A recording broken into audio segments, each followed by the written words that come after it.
आवर्जून सांगायचं वाटतं. आणि महेश कोटे पूर्वी कुठल्या पक्षात होते, नंतर कुठल्या पक्षात आले, मग निवडणुकासाठी कुठल्या पक्षात जायचा विचार केला, मग तिकीट नाही भेटलं म्हणून मग कुठल्या पक्षात गेले, ते अस्थिरच. लोकांना खरं सांगायचं, खोटं आम्हाला सांगून निवडणूक जिंकायची नाही. आम्ही खरंच सांगणार आहोत.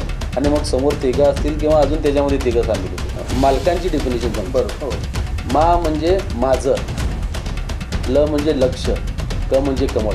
माझं लक्ष कमळ असं ज्याला वाटतं ते मालकांना मालक. आणि आमदार विजयकुमार देशमुखांनी जेव्हापासून विडेगरपूरमध्ये लक्ष घातलेलं आहे, तिथला नागरिक हा सुखी समाधानी आहे आणि तो मालकांना आशीर्वाद होती यावेळेस मतदान करायला तयार. मग तुम्ही का केलं नाही इतक्या दिवस? मग आम्हाला करायची गरज पडली नसते ना त्या भागाने. कोणीतरी म्हणलं की तुम्ही लाच देताय का बहिणीला. ती पण एक स्वतः भगिनीच आहे, पण तिला त्या ओवाळणीची किंमतच कळली ना आमच्या भगिनीला. बाबासाहेब हयात असताना आणि हयात नसताना काँग्रेस संविधानाचा अपमान करत आलेले आहे, भारतीय जनता पक्षाचा अपमान करत आलेले आहे. आणि हे जे संविधान आहे ते अत्यंत पवित्र ग्रंथ.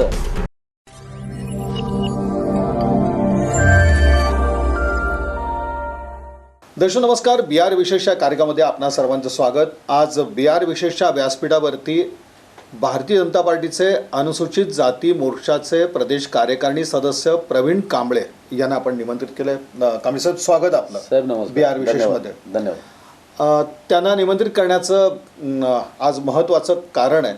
एकतर शहर उत्तर हा मतदारसंघ विशेष चर्चेत आहे. महायुती विरुद्ध महाविकास आघाडी असा सामना इथं होतोय.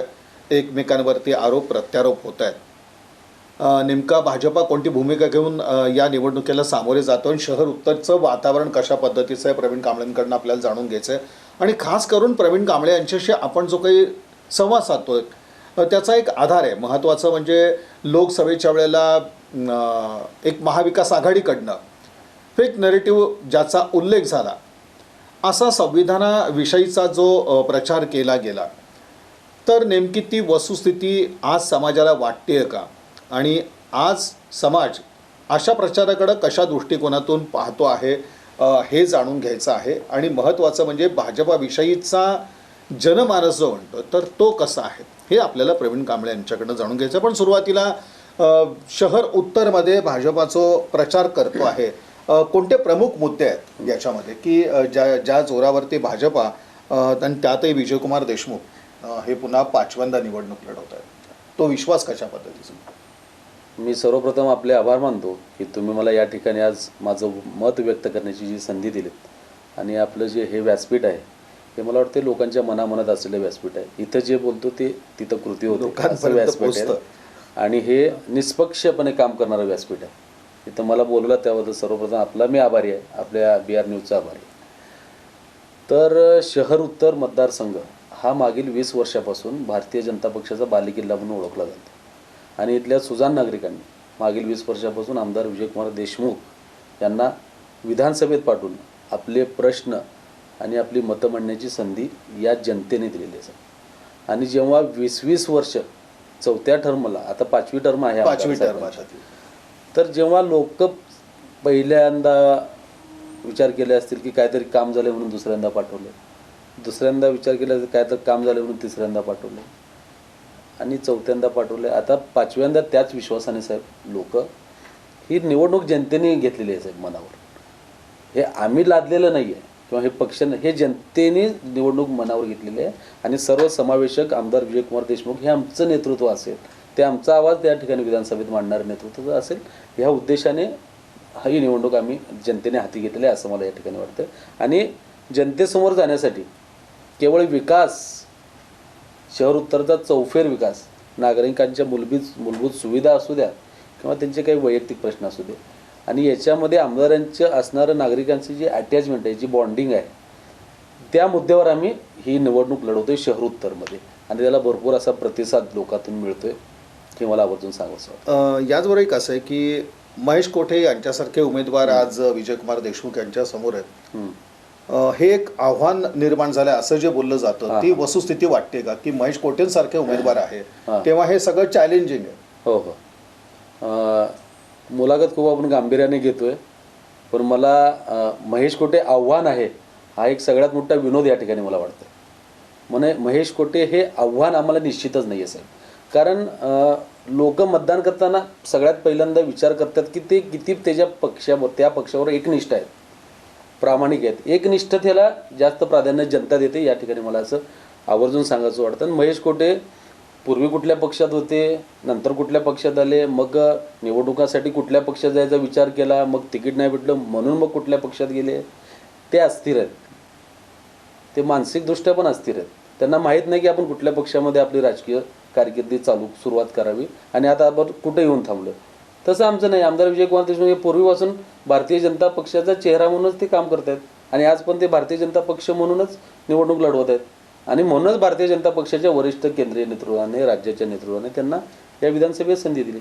आणि विजयकुमार देशमुख मालक, जे केवळ मालक म्हणतात, मला त्याच्याबद्दल तुम्हाला आवर्जून सांगायचं. हा जो शब्दप्रयोग मालक होतो आणि या मालक या शब्दालाच कुठेतरी हरकत घेतली जाते की ही मालकशाही आहे, जी पक्षात भाजपासारख्या पक्षात सुरू असं जे म्हटलं जातं. मालक आता कुणाला पण बघा, आपण आता तुम्हाला कुणीतरी दादा म्हणत असेल, मला आप्पा म्हणत असेल, कुणाला अण्णा म्हणत असेल, तो एक प्रेमभाव असतो साहेब. त्याबद्दलच्या माणसाच्या बद्दलचा तो एक आदर असतो आणि त्या आदराने त्यांना मालक असं म्हणतात. मी तुम्हाला मालकाच्या डेफिनेशन सांगतो तुम्हाला. मला वाटतं तुम्ही पूर्वी कधी ऐकले असेल का नाही मला माहीत नाही, पण तुमच्या या न्यूजच्या कट्ट्यावर मला मालकांची डेफिनेशन सांगतो. बरोबर. मा म्हणजे माझं, ल म्हणजे लक्ष, क म्हणजे कमळ. माझं लक्ष कमळ असं ज्याला वाटतं ते मालकांना मालक म्हणतात. बरं, ही व्याख्या आहे. ही व्याख्या आहे आणि हे आजपासून सर्वांना मी जाहीर करून टाकतो. माझं लक्ष कमळ. मालक त्याचा अर्थ तर मालक, त्याचा अर्थ मालक होतो. आणि ज्याला वाटतं की देशहितासाठी मला काम करायचं आहे, ते जुळतात, मालकाबरोबर जुळतात. इव्हन ते भारतीय जनता पक्षाबरोबर जुळलेले असतात आणि त्याचं नेतृत्व करणारे विजयकुमार देशमुख मालक आहेत. आणि म्हणून आमचं माझं लक्ष कमळ आहे. नाही, पण अशा वेळेला मग हा असा आरोप केला जातो किंवा मालकांचंच अन्य लोकांशी जमत नाही, पक्षातल्या लोकांशीच जमत नाही आणि त्यामुळे ही लोक कुठेतरी बंड करून उभारतात, असा जो आरोप होतो, तर त्याची मग कारण शेवटी काय? कुणाचं कुणाशी हे मालकत्व आपण म्हणतो की एक ते मालकत्व आहे किंवा एक आदराने मालक म्हटलं जातं आणि ते त्या मालक नावानेच खरं तर ते म्हणजे ओळखले जातात. पण शेवटी जे पक्षामध्ये असं वातावरण तयार होतं त्याची कारणं काय? बघा साहेब, आमदार विजयकुमार देशमुख मालक आमदार आहेत, लोकप्रतिनिधी आहेत, ते एक व्यक्ती पण आहेत. आणि एक व्यक्ती त्यांच्या राजकीय भूमिकेमध्ये ज्या भौतिक सुविधा, ज्या जनमानसापर्यंत भेटणाऱ्या सुविधा आहेत, ते देण्यासाठी काटेकोर आणि प्रामाणिकपणे प्रयत्न करत असतात. त्यासाठी ते दिवसभर कार्यालयामध्ये कार्यकर्त्यांची कामं व्हावी म्हणून, महाराष्ट्रातला एकमेव आमदार असेल असं मला वाटतं की ते दिवसभर कार्यकर्त्यांच्या कामासाठी थांबलेलं असतं असेल. आणि तुम्ही जे येचाल त्याचं काम करणं हे त्यांचं एकमेव उद्दिष्ट असतं. त्याच्यामध्ये एखाद्या वेळेस कसं आहे, आता मालक स्वतः म्हणतात माझ्याकडे 10 कामं आले तर 2 कामं होत नाहीत, काहीतरी तांत्रिक त्रुटी असू शकतात, मी प्रयत्न करतो. जी नाराज नाही झालेली लोक जे इच्छुक होते त्यांची एक नाराजी आपल्याला दिसून आली आणि अगदी त्यांनी स्वतंत्र गटही आपला त्या दरम्यान केला होता. पुन्हा ती बंडखोरी काही प्रमाणात थांबली. तर एक ही परिस्थिती एक का निर्माण होती? साहेब, आपण लोकशाहीमध्ये राहतो आणि भारतीय जनता पार्टीमध्ये तर लोकशाहीला अनन्यसाधारण महत्त्व आहे. तर तिथं आमच्या पक्षाच्या एखाद्या कार्यकर्त्याने जर भूमिका मांडली, जर मला उमेदवार व्हायचं आहे, तर ती गैर नाही आहे. तर आम्ही उमेदवारी देत असताना आमच्यावर अनेक पॅरामीटर्स आहेत. तर त्याने भूमिका मांडली, अनेक पॅरामीटर्समध्ये ते आले नसतील किंवा अनेक सर्वे झाले त्यामध्ये ते बसले नसतील. त्यामुळं ते थोडंसं, आता ज्याला तिकीट मिळालं ते काम करतात, उमेदवार म्हणून काम करतात. ज्याला तिकीट नाही मिळालं काही लोक नाराज आहेत. आता आमच्यातलेच काही लोकांनी फॉर्म ठेवलेले, काही लोक पक्षाचं काम करण्यास सक्रिय झाले. भारतीय जनता पक्षाचा कार्यकर्ता, जो मूळ कार्यकर्ता आहे, ज्याला भारतीय जनता पक्षाचा जो DNA आहे, तो असं गद्दारी कधीच करणार नाही. तो निर्णय मानेल आणि भारतीय जनता पक्ष उमेदवाराला निवडून देणं हे माझं आद्य कर्तव्य आहे हे समजून तो काम करेल. अपरंकर साहेब, आता म्हणजे महत्त्वाचं, तुमच्याकडनं सगळ्यात महत्त्वाची गोष्ट जाणून घ्यायची, जी गोष्ट एक लोकसभेच्या निवडणुकीच्या वेळेस झाली होती की त्या निवडणुकीच्या दरम्यान भारतीय जनता पक्ष संविधानाला बाजूला सारला जाईल भाजपाकडनं असा एक प्रचार जो होता, तर तो मोठ्या प्रमाणात करण्यात आला होता आणि काही प्रमाणात का होईना पण लोकांनी तो प्रचार खरा मानलेला होता. आता विधानसभेच्या निवडणुकीच्या दरम्यान पुन्हा असाच प्रयोग जो आहे तो करण्यात येईल, त्याला प्रतिसाद तसा मिळू शकेल का यावेळेला, की जो प्रचार केला गेला होता? मी आपल्या स्टुडिओमध्ये येताना मला आनंद होईल सांगायला, मी भारतीय संविधान घेऊन आलो. हे आमचं शिरस्थ सर्वोच्च ग्रंथ आहे.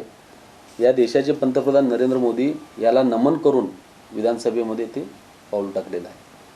भारतीय जनता पार्टी पक्ष हा संविधान बदलणारा नसून संविधानाला वंदन करून हा देश चालवणारा भारतीय जनता पार्टी हा पक्ष आहे. आणि काँग्रेसने केवळ एक अजेंडा म्हणून ह्या संविधानाचा गैरवापर केला आणि दलित जी मतं आहेत, जी बुद्धिस्ट मतं आहेत, जी आंबेडकरी समाजामधली मतं आहेत, त्यांना केवळ भ्रम निर्माण करण्याचा प्रयत्न केला की तुमचं हे संविधान हे भारतीय जनता पार्टी बदलणार आहे. तर साहेब, आम्ही बुद्धिस्ट लोक किंवा दलित समाज जो आंबेडकरी समाज आहे हा थोडासा बाबासाहेबांच्या नावाने भावनिक होतो साहेब.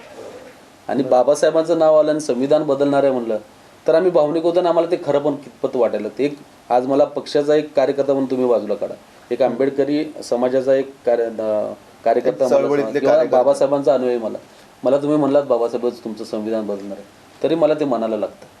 आणि त्या भावनिकतेचा वापर केला कुणी केला? ह्या काँग्रेसवाल्यांनी केला. मग मला सांगा साहेब, आज राहुल गांधी परदेशात जाऊन म्हणतात की आम्ही तशी परिस्थिती आली तर आरक्षण बदलू म्हणतात. 100 वेळा त्यांनी घटना दुरुस्ती केली तेव्हा त्यांनी म्हणत नाहीत. बाबासाहेब जिवंत असताना ह्याच काँग्रेसने या बाबासाहेबांनी संविधान दिलं, बाबासाहेबांचा अपमान केला. काउन्सिल हॉलमध्ये सुद्धा बाबासाहेबांचा फोटो नव्हता साहेब. बाबासाहेबांना भारतरत्न मरणोत्तर द्यावं लागतं. VP सिंगाचं सरकार आलं. कुणी केलं आहे संविधानाचा अपमान? आज वारंवार बाबासाहेब हयात असताना आणि हयात नसताना काँग्रेस संविधानाचा अपमान करत आलेली आहे, भारतीय जनता पक्षाचा अपमान करत आलेले आहे. आणि हे जे संविधान आहे अत्यंत पवित्र ग्रंथ, देशाचे सर्वोच्च पंतप्रधान नरेंद्र मोदी याला पवित्र ग्रंथ मानतात. आम्ही त्यांचेच कार्यकर्ते आहोत.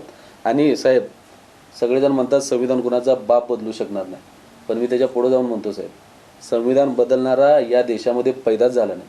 संविधान बदललं म्हणजे बाप बदलण्यासारखाच. आणि आम्ही याला सर्वोच्च ग्रंथ म्हणतो. हो, खूप पवित्र आणि खूप भावनिक मुद्दा आमच्यासाठी आहे. याला कधीच आम्ही बदलणार नाही. इव्हन जेव्हा जेव्हा जेव्हा तुम्ही 10 वर्षातल्या घटना दुरुस्ती काढा साहेब, जेव्हा जेव्हा घटना दुरुस्ती झाली ती दलितांच्या बाजूने आणि आंबेडकरी समाजाच्या बाजूने त्याला ॲट्रॉसिटीचा ॲक्ट मजबूत करण्याच्या दृष्टीने आम्ही एकदा घटना दुरुस्ती ते कलम आम्ही मजबूत केलं साहेब.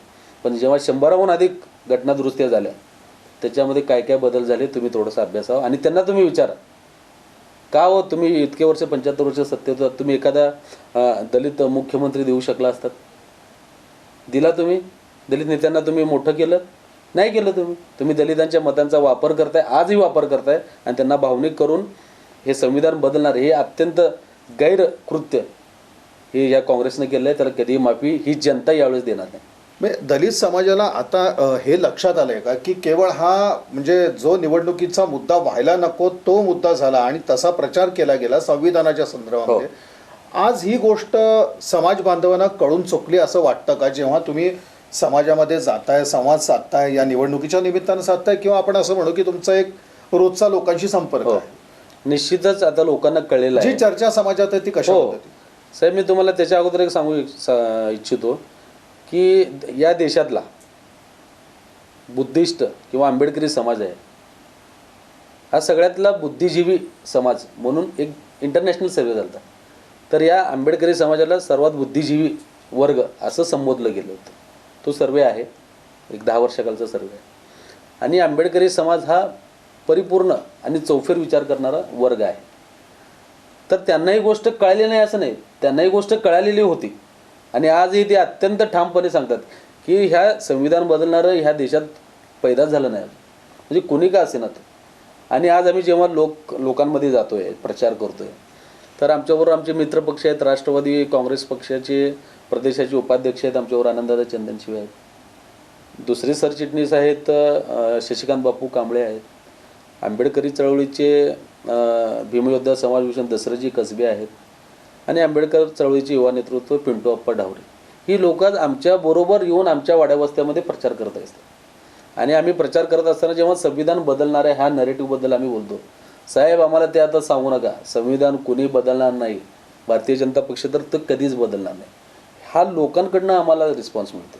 आणि हा समज जो गैरसमज त्यांनी केला होता, पण लोकसभेला काही अंशी हा मुद्दा पटला गेला होता. साहेब, मी तुम्हाला मगाशी सांगितलं की बाबासाहेब मराठा आरक्षण इतकंच जो हा संविधानासंदर्भात जो प्रचार केला गेला त्याचाही परिणाम त्याला झाला होता, निश्चित झाला होता. पण लोकांना आता ते कळून चुकलेलं आहे की संविधान भारतीय जनता पक्ष बदलणार नाही, उलट संविधानाला वंदन करून हा देश चालवण्याचं काम भारतीय जनता पार्टी करणार. म्हणजे आज असं कोणतंही वातावरण नाही की अशा पद्धतीचा जर प्रचार झाला तर तो दलित जनतेला तो पटेल किंवा पुन्हा एकदा त्या प्रचारामध्ये समाज येईल असं काही होणार नाही. आता आंबेडकरी समाजच हा मुद्दा खोडून काढेल सर. तर त्यांना तुम्ही असं वेड्यात काढण्याचं काम नाही आहे कोणी. आंबेडकरी समाज हा मुद्दा खोडून काढेल की हे भारतीय संविधान बदलणारं नाही आहे. 2 वर्ष 11 महिने 18 दिवस आहेत अथक परिश्रम करून बाबासाहेबांनी लिहिलेलं संविधान.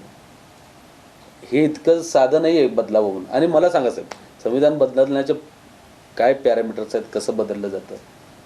ही सहजासहजी शक्यता ही नाही. ही गोष्ट हे शक्य साधं नाही नाही. हे म्हणजे आज मोबाईल वेगळा आहे आणि उद्या एक मोबाईल बदलणार आहे. इतकं साधा विषय नाही आहे साहेब. संविधान हे संविधानच आहे. जोपर्यंत या जगात देशात चंद्र सूर्य तारे आहेत तोपर्यंत संविधान अजरामर राहील आणि त्याला मजबूत करण्याचं काम भारतीय जनता पार्टी नक्की करेल. कारण साहेब आज दलित समाज आपण म्हणतो की एक आपण असं म्हणू की मागासवर्गीय समाज एक त्यांची एक समाज या निवडणुकीकडे कशा दृष्टिकोनातून पाहतोय? साहेब, दलित समाज असेल, आंबेडकरी समाज असेल किंवा मागासवर्गीय समाज आपण त्याला संबोधू, त्यांना विकास पाहिजे असेल. त्यांना विकास पाहिजे. काम करणारा उमेदवार, लोकप्रतिनिधी हा विधानसभेत जाऊन आमचे प्रश्न मांडणारा उमेदवार पाहिजे. आणि केवळ विकासाच्या दृष्टीने आणि आपलं युवकांचं, शेतकऱ्यांचं, कष्टकऱ्यांचं, मजुरांचं भवितव्य उज्ज्वल होण्यासाठी जो व्यक्ती काम करेल त्याच्या मागे ते उभारलेले ही लोक आहेत. आणि ती आमदार विजयकुमार देशमुखमध्ये हे नेतृत्व बघतात. विजयकुमार देशमुखांच्या बाबतीत सातत्याने असा एक उल्लेख म्हणजे विचारणा होते की बाबा म्हणजे रोजगाराची संधी तुम्ही निर्माण करून दिल्या का? आम्ही IT पार्क सारखा एक प्रयत्न करतोय, तुमच्याकडनं कोणते प्रयत्न होत आहे आणि कोणत्या मुद्द्यांवरती आजपर्यंत निवडणुका जिंकल्या गेल्या? विकास कुठे, रोजगाराच्या संधी कुठे आहेत आणि शहर उत्तरचं काय झालं? म्हणजे लोकांना जे विकासाची एक प्रतीक्षा तिथली होती तर त्या आघाडीवर काम कोणते झालं असं एक विचारणा सातत्यानं होती. याला आपण उत्तर कशा पद्धतीने देतो? साहेब, जे विचारणा करणारी लोक आहेत ती कोण आहेत आपण अगोदर तपासावेत. हे विचार करणारी लोक एक तर महाविकास आघाडीचे म्हणजे भारतीय जनता पक्षाच्या कायम विरोधात असणारी किंवा ती अतृप्त आत्मे आहेत त्या गोष्टीचा ते पण फेक नॅरेटिव्हच करता येतात की काही विकास कामं झाली नाहीत किंवा आमदार विजयकुमार देशमुखांनी काय केलं. तर साहेब सांगतो, जेव्हा देशाचे पंतप्रधान नरेंद्र मोदी साहेबांनी 2014ला पंतप्रधान पदाची शपथ घेतली त्यावेळेस त्यांनी स्टार्टअप इंडिया, स्टँडअप इंडिया आणि अशा अनेक योजना त्यांनी युवकांना राज्य सरकारने स्टायपंड दिला. तो पण आता कौशल्य विकास आधारित होता, आपण आता दिलाय. पण 2014 पासून स्टार्टअप आणि स्टँडअप केंद्राच्या योजना चालू झाल्या. आणि तुम्ही जर 10 वर्षातला आलेख बघितला आमदार विजयकुमार देशमुख यांच्या कारकिर्दी 10 वर्षातली जर बघितली किंवा त्याच्या अगोदर, तर या प्रत्येक योजना युवकांपर्यंत पोहोचण्याचं काम आमदार विजयकुमार देशमुखांनी केलेलं आहे. त्यामुळं कितीतरी उद्योजक या शहर उत्तरमध्येच नव्हे तर शहरामध्ये उभारलेले आहेत. नंबर 2, जेव्हा स्मार्ट सिटीचं काम या शहरामध्ये चालू झालं तर साहेब आपण सर्वाधिक काम आपल्या शहर उत्तरमध्ये झालं. तर सर्वाधिक जे अभियंते होते, इंजिनियर होते, सिव्हिल इंजिनियर, त्या अनेक अभियंत्यांना आपण त्या ठिकाणी रोजगाराची संधी दिली. त्यानुसार जे बांधकाम साहित्य विक्रेते आहेत त्यांचा व्यवसाय त्या ठिकाणी वाढीला लागला. सुपरविजनमध्ये अनेक ग्रॅज्युएट झालेली मुलं कामाला लागली आणि एक प्रकारे त्यांच्या उदरनिर्वाहासाठी एक योजना म्हणजे आपण रोजगार निर्मितीचा एक प्रयत्न त्या ठिकाणी तो न कळतपणे आपल्याला तिथं जोडता आला. याच्यावर कोणी भाष्य करत नाही. त्याविषयी कोणी बोलतच नाही. त्याच्याबद्दल स्मार्ट सिटीची कामं झाली. आम्ही काय बाहेरचे लोक आणले का हो परदेशातून? आमच्या तरुणांना संधी भेटली ना. आणि स्टार्टअप स्टँडअप इंडिया असेल किंवा मुद्रा योजना असतील, मुद्रा योजनेमध्ये अनेक आमच्याकडे कमिटी असेल जी मुद्रासाठीच काम करते. खास करून अनेक जेव्हा तुम्हाला बँकांची अडचण येते तेव्हा आमचे प्रतिनिधी जाऊन तिथं तुमचं सॉल्व करत असतात. अहो स्वतः मी मुद्राचा लाभार्थी आहे, माझे उद्योग व्यवसाय मुद्रावरच चालू आहे. अशा अनेक बाबींवर काम केलेलं आहे आमदार विजयकुमार देशमुखांनी. म्हणून याचबरोबर असं आहे की शहर उत्तरमध्ये आणखीन एक गोष्ट घडली की लाडकी बहीण योजनेचे सर्वाधिक अर्ज जे असतील ते आपल्याला शहर उत्तरमधून भरून घेतले असतात. भाजपला कितपत फायदा या लाडक्या बहीण योजनेचा होईल? साहेब, संबंध महाराष्ट्रामध्ये लाडकी बहीण योजना जी आपण राबवली आहे आणि केवळ ही एक योजना नाही साहेब, एक माइल्ड स्टोन होता. आत्तापर्यंतच्या 75 वर्षाच्या इतिहासामधला हा माइल्ड स्टोन असेल की थेट लाभार्थ्याच्या खात्यावर पैसे जमा होतात. पैसे आज 7,500 रुपये ॲडव्हान्स 2 हप्ते आपण या ठिकाणी जमा केलेले आहेत. तर त्याच्यामध्ये कोणीतरी म्हणलं की तुम्ही लाच देताय का बहिणीला. ती पण एक स्वतः भगिनीच आहे, पण तिला त्या ओवाळणीची किंमतच कळली नाही आमच्या भगिनीला. त्यामुळं ती ओवाळणी आहे साहेब, आणि 1,500 महिन्याला मिळतात. त्याची किंमत जी बाई घर चालवते, जी गृहिणी आमची भगिनी, जेव्हा तिला एखादी दिवशी साहेब घरात भाजी आणायला पैसे नसतात, आपण सोलापूर हा वर्ग मोलमजुरी करणारा वर्ग, त्या 100 रुपयामध्ये ती भाजी आणून साहेब 2 दिवसाचं ते मुलाचं पोट भागवते. त्यांची किंमत ज्यांना नाही साहेब, ते असे नरेटिव्ह फेक करता येतं लाडक्या बहिणीबद्दल. तर आमच्याच त्या भगिनी आहेत, त्या अत्यंत आनंदी आहेत, खुश आहेत. त्या आमच्या देवाभाऊला धन्यवाद म्हणत आहेत, एकनाथ शिंदे भाऊंना धन्यवाद म्हणतात, अजित दादा पवार यांना धन्यवाद म्हणतात, आणि सोलापूरमध्ये आमदार विजयकुमार देशमुख यांना त्यांचा भाऊ म्हणून, आमचा लाडका भाऊ आहे, आमच्या लाडक्या बहिणी आहेत, आमचे लाडके भाऊ, त्यांनी मालकांची, मला वाटतं सगळ्यात पहिलं सोलापूरमध्ये दमानीनगर भागामध्ये मालकांना बोलून घेण्यात आलं.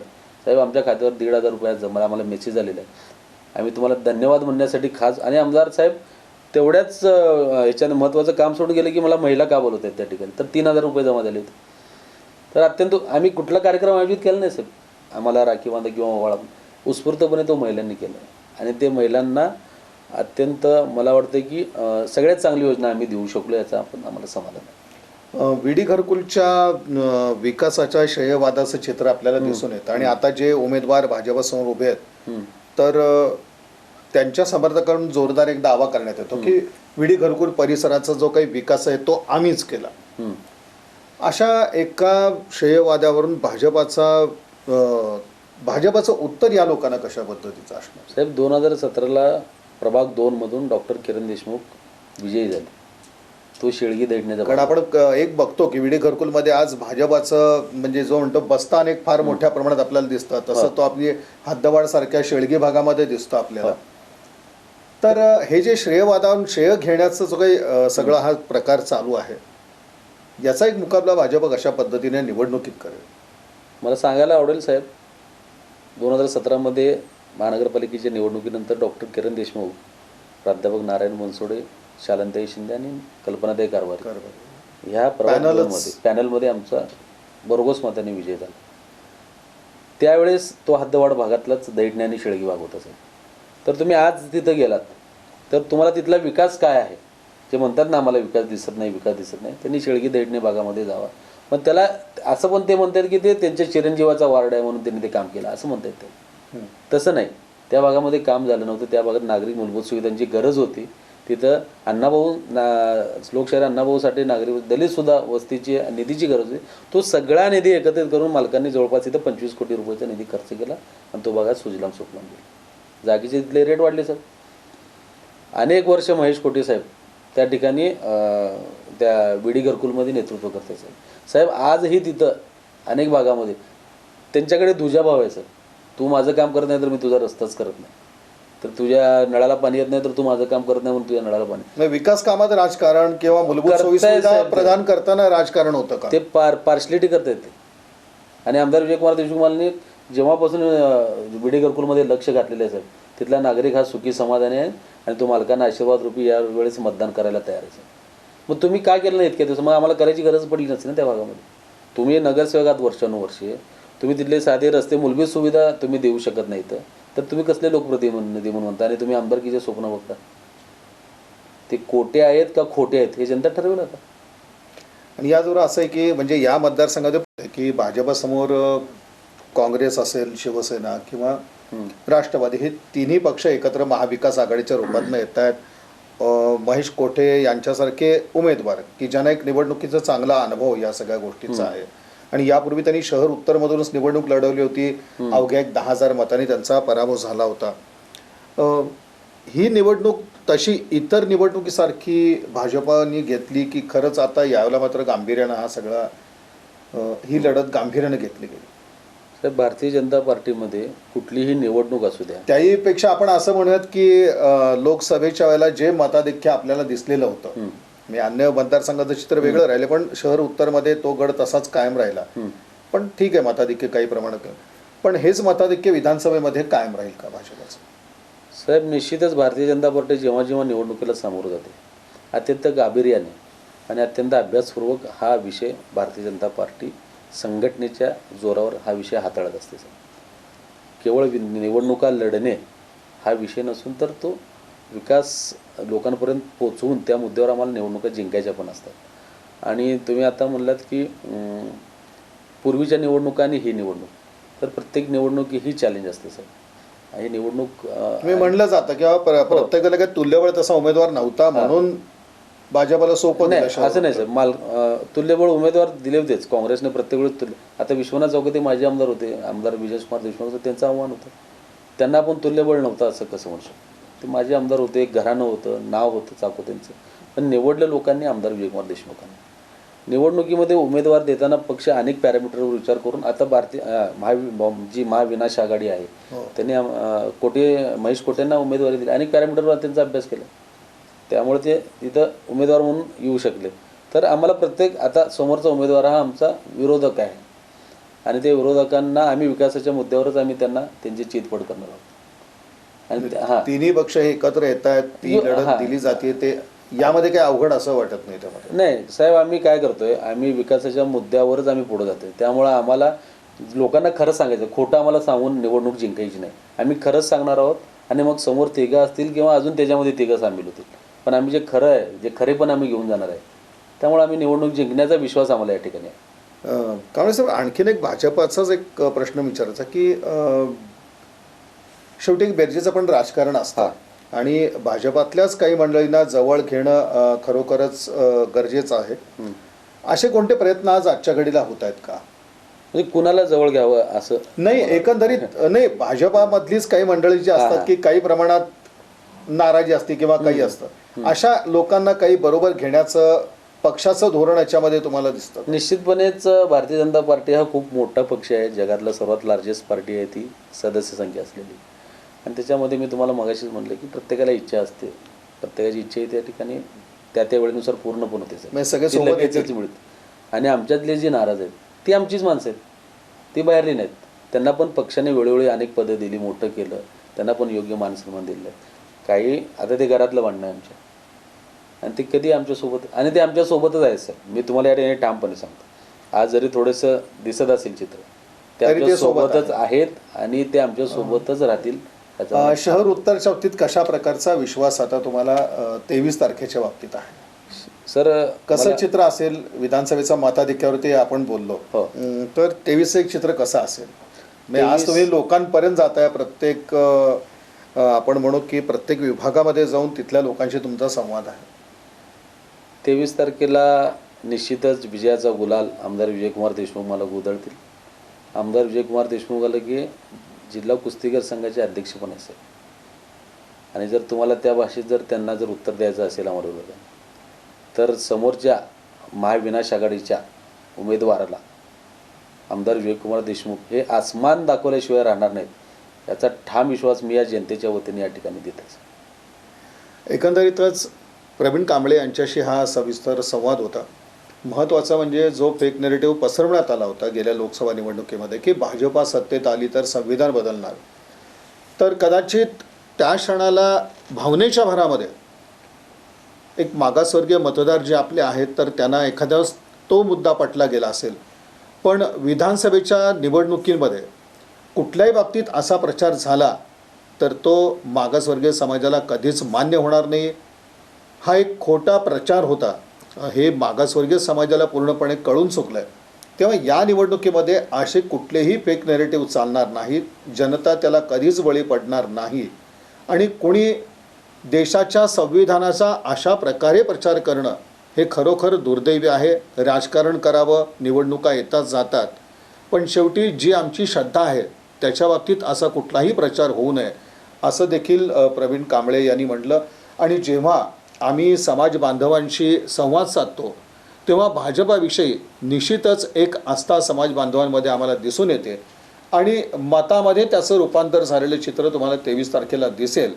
आणि समोर कोण आहे याची आम्हाला फिकीर नाही आहे. विकासाच्या मुद्द्यावर विजयकुमार देशमुख हे मतदारांसमोर जात आहेत, त्यांना एक चांगला प्रतिसाद मिळतो आहे. आणि निश्चितच विधानसभा निवडणुकीमध्ये महाविकास आघाडी नाही, त्यांनी महाविनाश आघाडी असा उल्लेख या ठिकाणी केला, तर महाविकास आघाडीच्या उमेदवाराला मालक हे आसमान दाखवतील असं प्रवीण कांबळे यांनी म्हणलेलं आहे. हे सगळं आपल्याला 23 तारखेलाच समजेल लोक कोणाच्या पाठीशी आहेत. पण तत्पूर्वी अगदी महत्त्वाचं म्हणजे फेक नेरेटिव्हचा जो विषय सगळा होता, संविधानासंदर्भातला प्रचाराचा विषय होता, तर याबद्दल प्रवीण कांबळे यांनी सविस्तरपणे आपलं मत मांडलं. याबद्दल BR न्यूजच्या वतीनं त्यांचं मनपूर्वक आभार. धन्यवाद. थँक्यू.